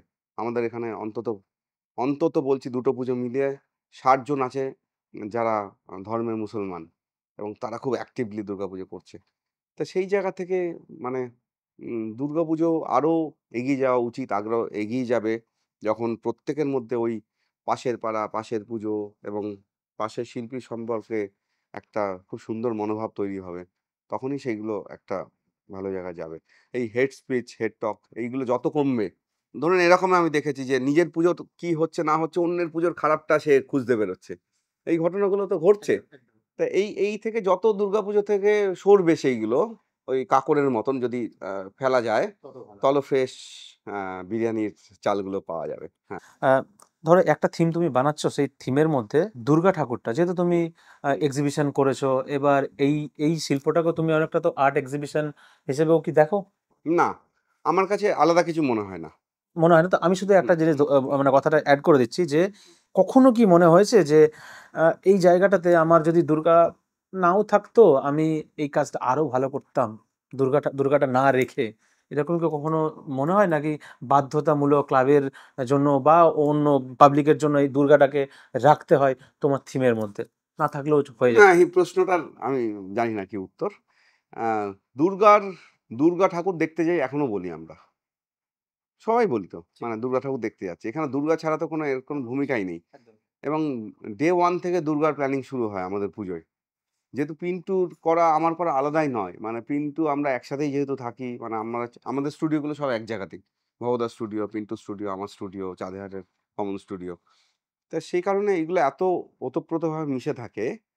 হ্যাঁ, এবার হতে পারে প্রত্যেকের তো আলাদা আলাদা ধারণা, মানে কোনো শিল্পী ভাবতেই পারেন যে দুর্গাকে এইভাবে রাখবেন, হ্যাঁ, খুব বড় স্কেলে দেখাবেন। কোনো শিল্পী মনে হতে পারে খুব দুর্গাকে খুব অন্য একটা মানে উম জাগতিকভাবে দেখবেই না। মানে তার অন্য একটা ভ্যালুতে দুর্গাপুজোকে দেখাবেন। হ্যাঁ? তো সেইটা তো তার মত। এইটা তো এই ফ্রিডমটা দুর্গাই দিয়েছে। কারণ দুর্গার ১০ টা হাত। হুম? ১০ টা দিক সে খুলে দিয়েছে। যে না, গণেশ পূজার মতন নয় আরকি। মানে ভুঁড়িটা একদিক থেকে দেখা যায়। তা দুর্গার ঠিক। ১০ দিক সে দেখছে। মানে মানে ১০ টা দিক মানে তো উপর, নিচ, সাইড, পেছন, ডান দিক, বাঁ দিক। হ্যাঁ? এরকম ১০ টা দিক সে সামলাচ্ছে, ১০ টা দিককে রক্ষা করছে। তার কাছেই সেই পুজোই বোধহয় প্রশ্রয় দিয়েছে আমাদেরকে। মানে কারণ দুর্গা তো আমাদের একটা কনসেপ্ট যে আমি ভগবান বিশ্বাস করি বা নাই করি, কা কিন্তু দুর্গার উম যে কনসেপ্ট বা দুর্গার যে ডাইমেনশন, হ্যাঁ, সেইটাকে তো আমি অস্বীকার করতে পারি না বা কেউ পারে না। তার যে ১০ দিকের ধারণ ক্ষমতা, ১০ দিকের যে দৃষ্টি, সেইখানে তো প্রত্যেকের আমার মনে হয় সেটা এক দৃষ্টিতে দেখলে হবে না। মানে সেটা ত্রিনয়ন দিয়েই দেখতে হবে। কারণ কি, তার প্রত্যেক শিল্পী মনে করতেই পারে দুর্গাটা ফ্রন্টে রাখবো আমি। কোনো একটা শিল্পী মনে করতেই পারেন। কোনো শিল্পী মনে করতে পারেন দুর্গাটা আমার সাইডে থাকা উচিত। এই বিষয়ের সাথে দুর্গাকে আমার এই জায়গায় রাখতে পারি। কেউ মেয়ের মতো ভাবতে পারে তার দুর্গাকে। মেয়েকে তো রাস্তায় দাঁড় করিয়ে রাখবো না। প্রত্যেকের আম ধারণাগত জায়গা থেকেই পুরো পুরো এই ডিজাইনটা তৈরি হয়, এই ফ্লোর প্ল্যানটা তৈরি হয়। হ্যাঁ? সেখানে গিয়ে ওই দুর্গাপুজোতেই শেষ হয়। তারপরে সপ্তমীতে বোধন হয়, অষ্টমীতে পুজো হয়। এগুলো তো চলবে। এগুলো তো একটা চিরদিনের, মানে এটা তো আজকের ঘটনা নয়। আমরা কেউ কিছু নই কিন্তু। আমরা ২০ বছরের ২৫ বছরের ইতিহাস দেখছি। আম ২০৮০ সালের দুর্গাপুজো তো আমরা জানি না কি হতে যাচ্ছে। তা আমরা এখানে জাজমেন্টাল হলে হবে না। আমাদের তো অনেক কিছু দেখা বাকি আছে। যদি আমি ধরে নিই যে আরো ১০ বছর পর, ১০ বছরই ধরছি, ১০ বছর পর তুমি কলকাতা দুর্গাপুজোকে কেমন দেখতে চাও আর নিজেকে কোন জায়গায় রাখতে চাও? আমি একটা উদাহরণ দিই। আমরা যখন কোভিডের আগে পুজো করছিলাম, হ্যাঁ, হুম? তখন কিন্তু আমরা ১০ বছর দেখতে পাচ্ছিলাম যে দুর্গাপুজোটা এইদিকে যাচ্ছে, এইরকম হতে পারে। কোভিড এলো, পুরো দুর্গাপুজোর প্যাটার্নটা পাল্টে দিল, মানুষের জীবনটা পাল্টে দিল। যেরকম ২য় বিশ্বযুদ্ধের সময় আ পুরো বিশ্বের আ অর্থনৈতিক, সামাজিক পরিকাঠামো পাল্টে যায়। হ্যাঁ? নতুন করে আবার দেখা শুরু হয় পৃথিবীকে। তখনই তো ইনস্টলেশন আর্টের জন্ম। কিন্তু দুর্গাপুজোর তো সেটা নয়। এম আ দুর্গাপুজো আ যখন আমরা আবার কোভিডের সময় দেখলাম যে পুজো হবে কি হবে না, তখন আমাদের মধ্যে খিদেগুলো খোঁজার চেষ্টা করছিলাম যে আমরা কিভাবে মাঠে নামবো, কিভাবে তখন কাজটা করব। বাজেট সীমিত। সীমিত মানে নেই বাজেট। তখন অতগুলো মানুষ, তারাও ফোন করছে, মানে ক্লাব কমিটিকে, আম ডেকোরেটররা ফোন করছে যারা লাস্ট ইয়ার কাজ করেছিল। আমাদের সাথে যারা কাজ করেছিল তার আগেও ডেকোরেটরের সাথে যুক্ত, ডেকোরেটিং এর সাথে যুক্ত। তারা ফোন করছে, মানে সেটা অদ্ভুত সময় গেছে। তখন থেকে না, মানে আমরা আর ফিউচার নিয়ে অত ভাবতে পারছি না। আমার মনে হয় যে ১ বছর যেতে না যেতে এআই শুনছি। তারপরের বছর আরেকটা বেআই শুনবো বা কিছু শুনবো, আমি জানি না। তা এই ঘটনাগুলো তো হবে। আর এই প্রত্যেকদিন আমরা এর মধ্য দিয়েই যাবো। এগুলো অস্বীকার করার কোনো জায়গা নেই। আমরা যদি এআই অস্বীকার করি, হবে না। মানে আমাদের ফোনটাই তো এআই। হ্যাঁ? মানে এআই জেনারেটেড ফোন বা এই অ্যাপগুলো ইউজ করছে, এগুলো প্রত্যেকটাই তো এআই।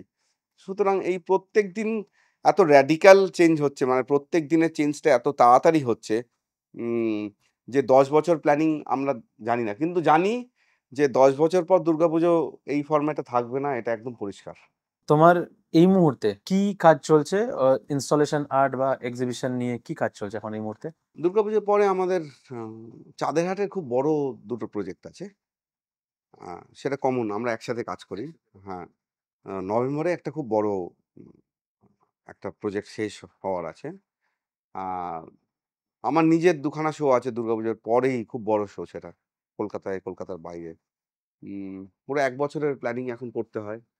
যে তারপরে, কারণ মে, জুন থেকে আবার দুর্গাপুজোর ঘন্টা বেজে যায়। ভাবনায় চলে আসতে হয়। ভাবনায় চলে আসতে হয়, জোর করে ভাবতে হয়। মানে ১ম টা ভাবতে পারি না যে কি করব। সত্যি ভয় লাগে একটা মানে মাঠটা দেখলে, খালি মাঠ দেখলে, রাস্তা দেখলে মানে একদম, মানে গা হাত পা কিরম করে ওঠে। যে কিন্তু এটাকে ভরাবো কি করে? হ্যাঁ, ভরাবো কি করে? ক্লাবের কাউকে বলি না। মানে তাহলে তো মুশকিল হবে। হ্যাঁ, তারা ভয় পেয়ে যাবে। তাদের কনফিডেন্ট নিয়ে রাখতে হয়। আমার কি যেন, সেইজন্য যারা আমাদের চেনে, যেই ক্লাব কমিটিগুলো, তারা জিজ্ঞাসা করেন যে ওখানটা কি হবে? সে জানে আমি জানি না ওই জায়গাটা কি হবে। সত্যি জানি না। মানে চলতে, চলতে হচ্ছে হ্যাঁ, কাজ। অন প্রসেস ওটা। ভাবনা একটা সুর থাকে। সেই সুর ধরেই সেগুলো, সেই জায়গাগুলো তৈরি হতে থাকে। মেডিসিন, আমি তোমার ওই এক্সিবিশন নিয়ে কথাবার্তা বলছিলাম যে medicine of citizen, good citizens নিয়ে তুমি একটা সাইকেল টাইপের বানিয়েছিলে, ঠিক আছে? এই ভাবনাটা কি ছিল এটা? ও, এটা খুব ইন্টারেস্টিং একটা জায়গা। মানে যেটাতে মানে রবিশ কুমার ও কমেন্টও করে, হ্যাঁ, রবিশ কুমার ও শেয়ার শেয়ার করেছিল। ও নিজে করেছিলেন। এসে ভিডিও করে হ্যাঁ, হ্যাঁ, সেটা হ্যাঁ। শেয়ার করে। সেটা আমার কাছে একটা বড় মানে প্রাপ্তি। আমার কাছে খুব হ্যাঁ। অবাক লাগছিল, দেখতেই অবাক লাগছিল। হুম। ব্যাপারটা কি কি ভাবনা ছিল এটা? হুম। না, যেটা ওইটা বেহালা আর্ট ফেস্ট হয়। আমরা ২ বছর চাঁদের হাট থেকে ওইটার সাথে যুক্ত ছিলাম। সনতনদা শুরু করে। একটা অসাধারণ কাজ শুরু করে সনতনদা। ওই বেহালা নতুন সংঘ বলে একটি ক্লাব আছে, যেখানে আমি পুজো করছি তার উল্টো দিকে। তা ওরা যখন কাজ করছিল, মানে ২ টো জায়গায় দেখছিলাম যে ওরা যখন ওইটা ভাবনাটা শুরু করে যে ওই স্পেসটায় কাজ করবে, ওটা সাইকেল গ্যারেজ। মানে যেই স্পেসটা আমি ভেবেছিলাম বা আমার জন্য অ্যালট করা হয়েছিল। তা সেইখান থেকে সাইকেলের প্রতি সবারই একটা ইয়ে থাকে। আমি বিভিন্নভাবে সাইকেল ব্যবহারও করেছি আগে কাজের মধ্যে। এখানে এই পুজোটাতেই ওই সমাজসেবীতে একবার সাইকেল ব্যবহার হয়েছিল। যাই হোক, সেটা অন্য গল্প। তা সেই বছর সারা দেশ তখন কাগজ খুঁজছে। আমার বাবাও রিফিউজি কার্ড খুঁজছে তার। হ্যাঁ, বাবার সাথে বসে আছে আরো আত্মীয়রা, তারাও ভাবছে যে মানে কাগজ খোঁজার কথা। আমি যখন শাইনবাগ গেলাম দিল্লিতে, তখন দেখছি যে কোলে বাচ্চা নিয়ে, মানে কয়েক মাসের বাচ্চা নিয়ে মহিলারা বসে আছে, অর্থাৎ দেবীর মতন তারা। তা সেইটা আমার মাথায় ছিল যে কাগজ খুঁজছে প্রত্যেকে, এবং রাষ্ট্র বলছে ভালো থাকার জন্যই তোমার কাগজটা খুঁজতে হবে। ঠিক, এই কাগজ খুঁজছে মানেটা যদি আর একটু ডিটেলসে বলো তাহলে দর্শকরা বুঝতে পারবে, মানে কাগজ খুঁজছে মানেটা কি? মানে এখানে তো আমি একটা সাউন্ডস্কেপ তৈরি করেছিলাম। একটা মাইকে যেরকম ভালো থাকার ওষুধ বিক্রি হয়, সেই রকম ভালো থাকার ওষুধ ওখানে মানে বিক্রি করছিল কেউ। সেইখানের ইনগ্রিডিয়েন্টগুলো যেগুলো ছিল, মানে তার মধ্যে মানে সেগুলো এখন বললে যাই না, মানে আমি ওটাই শোনার জন্য আমি কাটলাম। হ্যাঁ, আমি শুনতে চাই যেটা কি। সেখানে গোচনা ছিল, সেখানে ময়ূরের অশ্রু ছিল। এরকম আমরা খুব পলিটিশিয়ানদের দেখি তো এরকম খুব লুজ টক করতে, অদ্ভুত অদ্ভুত কথা বলতে। হ্যাঁ, তো সেইগুলো বোঝানোর চেষ্টা হচ্ছিল যে করোনার সময় দেখছিলাম যে কেউ করোনার ওষুধ বার করে ফেলছে গোচনা দিয়ে। তা সেই তার ঠিক আগের একটা সময় যে এইসব অদ্ভুত ঘটনা, অদ্ভুত জায়গা, এবং ওই সাউন্ডগুলো আমি অনেকদিন ধরেই আমার খুব ভালো লাগতো। আমি বললাম না, খুব প্রান্তিক বাজারের মধ্যে ওষুধ বিক্রি হচ্ছে, হ্যাঁ, বাম বিক্রি হচ্ছে, সেই লোকটাকে খুঁজে পাই, দাদা খোঁজে, সেই লোকটাকে খুঁজে পাওয়া হলো, একটা স্ক্রিপ্ট লেখা হলো, তারপরে ওর গলাতেই ওইটা চালানো হলো যে তোমরা কাগজ খুঁজে ক্লান্ত, ভালো থাকার ওষুধ, হ্যাঁ, তার মধ্যে এইসব আছে। সেই রকম একটা জায়গা থেকে যে রবিশ কুমার ওইটাই লিখেছিল যে রাষ্ট্রীয় রোগ, সেটা নিয়ে একটা কাজ।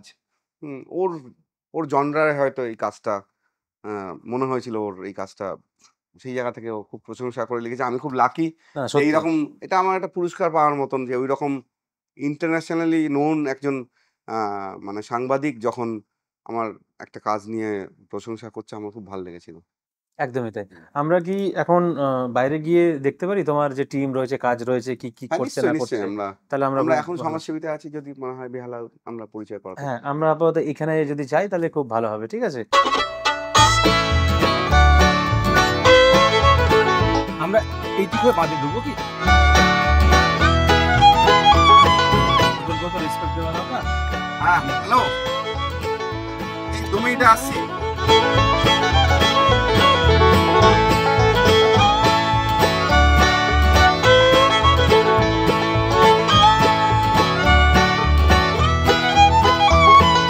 প্রদীপদার কাছে কিভাবে কাজ হয় আমরা ব্যাকএন্ডে গিয়ে দেখার চেষ্টা করব যে কিভাবে তার টিমকে নিয়ে কাজ করে, কি বোঝায়। আমরা ডাইরেক্ট ফিল্ডের মধ্যে একটু যাওয়ার চেষ্টা করছি। এই হচ্ছে আমাদের প্রদীপদার টিম। প্রদীপদা বোঝাচ্ছে, বা প্রদীপদা, হ্যাঁ, আমি শুধু জানতে চাইছি এখানে কি চলছে এখন। কিছুই না, আমরা যেভাবে ফিল্ড ওয়ার্ক করি, যে এই মাঠটা কিরকম, মাঠের চেহারা কিরকম, এবং মানে যেহেতু পাড়ার সাথে কাজটার একটা সম্পর্ক আছে, সেভাবেই। কে কে রয়েছে এখন টিমের মধ্যে? ও রাজনারায়ণ, আমি রাজনারায়ণ, এই দেবব্রত হালদার, তিলক চন্দ্রনাথ সাহা, দেবায়ুত, আর পেছনে সঞ্জয় লিখছে অসাধারণ। মানে সঞ্জয় যেটা করছে সেটা হলো যে আমরা চাইছিলাম যাতে ফ্লেক্স বন্ধ হয়। এই পাড়ায় প্রথমে 2টো ফ্লেক্স করা হয়, তারপরে পুরোটাই হাতে লেখা ব্যানার, হাতে লেখা পোস্টার, সেগুলো দিয়ে পুরো জিনিসটা তৈরি হচ্ছে। সঞ্জয় ওখানে পেছনে বসে ওইটা রেডি করছে। আমাদের একটা লম্বা টিম, সবাই তো এখানে নেই, বেহালায় কিছু টিম আছে, এখানে কিছু টিম আছে। এই যে এই বিল্ডিং এর ওই পার্টটা যেটা হচ্ছিল আমার, হ্যাঁ, এটা ফন্টের একটা এলিভেশন, এবং ছোট ছোট বিভিন্ন চেহারার কিছু লেখাপত্র, কিছু মাঝে মাঝে চেঞ্জ হতে পারে, হঠাৎ বানানো হলো, তারপর মনে হলো যে এখানে আরেকটা কিছু ইনস্টলেশন দিল। অনেকবারই হয়েছে। অনেকবারই হয়েছে। এটা যেমন আমি দেখলাম যে ওই প্রতিমার কাছে একটা ট্রাক ছিল না আগে, সেটা হঠাৎ করে মন গেল আর অ্যাড হয়ে গেল, তাই তো? মানে ওটা পজিশনটা চেঞ্জ করে হয়তো দেখা হচ্ছে যে অনেক সময় যে হ্যাঁ এই জায়গাতে থাকলে ভালো লাগছে বা ওই জায়গাতে থাকলে ভালো লাগছে। আমরা একটা বেসিক ড্রয়িং করে শুরু করি, তারপর সেখান থেকে কাজটাকে আস্তে আস্তে ডেভেলপ করি। সেটাই বারা একটা আলোচনা করি, আমরা সবাই বসি, দেখি যে হ্যাঁ এই জায়গাটা এটা করলে বেশ আপনার, সেইভাবে আমরা কাজটাকে ডেভেলপ করার চেষ্টা করি। কতদিন ধরে প্রদীপদার সঙ্গে কাজ হচ্ছে? প্রদীপদার সাথে আমরা প্রায় 3-4 বছর কাজ করছি। কতটা যন্ত্রণা দেয়? না, যন্ত্রণা তো নয়, একটা ডিসকাশন। দেবু বলতে হবে, দেবু। আর এর যেমন দাড়ি বেরিয়ে গেছে, আমার মনে হচ্ছে খুব যন্ত্রণায় থাকছে। না না না না, এ বলছে আমার চুল উঠে যাচ্ছে। না, একটা কাজ করতে গেলে সেই প্রেসারটা তো থাকেই, সেটা তো আনন্দ থাকেই, যন্ত্রণার আনন্দ। কিন্তু এই আনন্দ নিয়েই কাজ না যন্ত্রণার আনন্দ, সেটা তো কাজের ক্ষেত্রে থাকে। দেবু ভালো বলতে হবে, আমি তো যন্ত্রণার আনন্দ নিয়েই কাজটা করি। প্রদীপদার কাজের ধরন সব থেকে খারাপ, মানে যে হ্যাঁ একদম, মানে এইরকম ভাবে কোনো পরিকল্পনা ছাড়া একটা জিনিস করতে করতে ডেভেলপ হচ্ছে। আর মানে আমাদের মধ্যে অনেকেরই যেটা হচ্ছে যে আমাদের কাজের পরিকল্পনা মানে পুরো প্রসেসটাই আলাদা, মানে আমরা আগে ভেবে কাজ করি, প্রদীপদার না ভেবে কাজ করতে করতে ডেভেলপ করে। তো সেই নিয়ে কনফ্লিক্ট তো সবসময় হতে পারে, হয়। আমি মনে হয় এই টিমের মধ্যে সব থেকে বেশি দিন ধরে প্রদীপদার সঙ্গে কাজ করছি, মানে এইসব করেও করে যাচ্ছি, কারণ আলটিমেটলি এখান থেকে করার পর থেকে যেটা শেখা যায়, মানে এটা কীভাবে, কারণ প্রদীপদার অদ্ভুত আর্কিটেকচারাল সেন্স, মানে কিভাবে একটা খালি মাঠকে ওই প্ল্যানিংয়ের মধ্যে থেকে ভাঙা, তারপর থেকে ইয়ে করা, এইটা তো সবার থাকে না। তো এইটা একটা শেখার জিনিস যে কিভাবে। আর তারপরে একটা ধরুন এই যে যারা আগে থেকে প্ল্যান করে, আমি বলছি যে আমরা আগে থেকে প্ল্যান করে আমাদের শেষ প্রোডাক্টটা ওইখানেই সীমাবদ্ধ, কিন্তু যে করতে করতে ভাঙে তার তো আর ওই কোনো একটা ফ্রেমওয়ার্ক নেই। তাতেই যেটা হয় যে এটা মানে অন্যই জিনিস হয়, এবং সেটাই হয় যে আমরা লাস্ট দিন পর্যন্ত হঠাৎ করে দেখা যায় যে এমন একটা চেঞ্জ হয়ে গেল, সেটাই মানে মাস্টার স্ট্রোক যাকে বলে। এটা কি আলাদা করে কোনো ঘুষ টুস দেওয়া আছে নাকি? না ঘুষ না, আমি বলছি তো, আমি প্রথম থেকে বললাম তো, আমার সব থেকে খারাপ লাগে কাজ করতে, কিন্তু এন্ড প্রোডাক্টটা সব থেকে ভালো হয় বলে এখনো অবধি টিকে আছি আমি। এই হলো বিক্রম, আমার নাম বিক্রম। কাজ কি হয় প্রদীপদার সঙ্গে কাজ করতে কেমন লাগে? এখন কি চলছে? এটা একদম বেসিক লেআউট, মানে এটা ছিল আমাদের পাড়ার এই পাড়ার কালার প্যালেটটা কিরকম, হ্যাঁ মানে এই বাড়িগুলোতে আমরা যাচ্ছিলাম কিভাবে একটা আর্কিটেকচার চেঞ্জ হচ্ছে এখানে, মানে এই বাড়িগুলোই এভিডেন্স এই সময়কার রায়টের। হ্যাঁ, এইটা হলো, এইগুলো হলো সব মানে পাড়ার প্যালেটগুলো। তো সেই জায়গাগুলো খুব সুন্দর করে ধরার চেষ্টা করছি, যাতে মানে প্রত্যেকের বাড়িতে যাচ্ছি, জানলাগুলো কিরকম। আমি প্রদীপদার টিমে সব থেকে নতুন, এবং আমার কাজের ক্ষেত্রটা পুরোপুরি আলাদা। মানে এখানে সকলেই আমাদের সাথে দাঁড়িয়ে আছে, সকলে যেমন আর্টিস্ট, আমি তেমন রিসার্চের পার্ট, লেখালেখি ইত্যাদি এইটা নিয়ে কাজ করছি। এবং মানে প্রদীপদার গোটা পুজোর কনসেপ্ট দিয়ে, মানে আমার এটা মনে হয় যে আঁকার মধ্যে দিয়ে বা আর্ট ইনস্টলেশনের মধ্যে দিয়ে এক ধরনের একটা বড় কনসেপচুয়াল স্টোরি দাঁড় করানো, যে মানুষের সামনে একটা ইতিহাসকে অনেকটা ক্লিয়ার করে রাখা, এই জায়গাটাও যে কলকাতার পুজোতে তৈরি হয়েছে, এটা আমাদের মতন ছাত্রদের কাছে খুবই বড় একটা ব্যাপার। হ্যাঁ, কাজ তো আমরা সবাই করি, কিন্তু একটা জায়গা আমার পার্সোনালি যে জায়গাটা সব থেকে খুব ভালো লাগে, সেটা হচ্ছে কাজটা করার সময় আমরা একরকমভাবে শুরু করি, তারপরে সেটা গিয়ে আরেকটা জায়গায় পৌঁছায়, এবং সেখানে ভাঙাচোরা অনেক রকম পদ্ধতি, অনেক প্রসেসের মধ্যে দিয়ে আমরা আগাই, কিন্তু সেখানে নতুন নতুন নতুন অনেক মেটেরিয়াল হ্যান্ডেল করি আমরা। কোন মেটেরিয়ালটা চট করে একটা মেটেরিয়াল আমরা অন্য একটা জায়গায় একটা স্পেস দেখলাম, দেখে মনে হলো যে এই মেটেরিয়ালটা এইরকমভাবে করলে ভালো হয়, এই জায়গায় এই মেটেরিয়ালটা ইউজ করলে ভালো হয়, সেটা আমরা কিন্তু অনেক সময় নতুন মেটেরিয়ালকে হ্যান্ডেল করার এই প্রসেসটা প্রদীপদা আমাদেরকে তৈরি করে, দেখায় বা শেখায়। এটা এখন কি হচ্ছে? এটা কাপড়ে কেন লেখা হচ্ছে? সঞ্জয়ের মতন মানুষ পেয়েছি বলে কাপড়ে লেখা হচ্ছে। আর এটা একটা ইকো ফ্রেন্ডলি মেটেরিয়াল, মানে আমরা চাইছিলাম না কোনো ফ্লেক্স এখানে ব্যবহার হোক। প্রাথমিকভাবে যেরকম হয় দুর্গাপুজোয় দুটো ব্যানার তৈরি হয়, সেগুলো ফ্লেক্সেই হচ্ছিল। তা আমরা যখন অনুরোধ করলাম ক্লাবকে, এবং দুটো ক্লাবই তারা অ্যাকসেপ্ট করলো যে কাপড়ে ব্যানার হতে পারে, যে ফ্লেক্স নয়। ফ্লেক্স তো ছেয়ে গেছে, আমরা পুজোর সময় দেখি সেগুলো মানে পাড়াকে ঢেকে রাখে, রাস্তাকে ঢেকে রাখে। তো সেই জায়গা থেকে যদি, আর সঞ্জয়ের মতন মানুষরা তো আমাদের এখানে কলকাতায় অলিতে গলিতে আছে, এবং সঞ্জয়ের মতন অত স্কিল হয়তো সবার নেই, কিন্তু অসাধারণভাবে সেইগুলো করা সম্ভব, যে ফ্লেক্সের বদলে আমরা যদি অন্য কোনো মেটেরিয়ালে যেতে পারি। কতগুলো হচ্ছে মোটামুটি? এরকম অনেক, শখানেক তো হবেই। আর দুটো ক্লাবই তোমার কাপড়? হ্যাঁ, প্রাথমিকভাবে বললাম যে ওরা যেহেতু যখন খুঁটি পুজো হয় তখন তো একটা ফ্লেক্স করতেই হয়, সেই সময় আমাদের ইনভলভমেন্ট খুব একটা ছিল না। আমরা যখন থেকে এই মাঠে কাজ শুরু করেছি তখন কাপড়ে লেখা এগুলো শুরু হয়েছে। ঠিক, আমি বলছি সঞ্জয় দাকে দেখে আমার লাগে তুমি কি পলিটিক্যাল কোনো ব্যানার ফ্যানার লেখো নাকি? না না, পলিটিক্যাল ব্যানার লেখা লিখি না সাধারণত। হ্যাঁ, লেখে দলের লিখতো কোনো একটা দলের ছাপ ওর মধ্যে আছে, কোন একটা দলের। হ্যাঁ, সেই আমি ঠিক বলছি? লালের ব্যবহার, কালোর ব্যবহার দেখে আমরা সেটা বুঝতে পারছি। আমি কিন্তু বুঝতে পারছি আমাদের ছাপ আছে। দুর্ভাগ্য সৌভাগ্য কিনা জানি না, এখানে অনেকের মধ্যেই লাল কালোর ব্যবহার অনেক বেশি। হ্যাঁ, সেগুলো কাজেও প্রভাব পড়ে।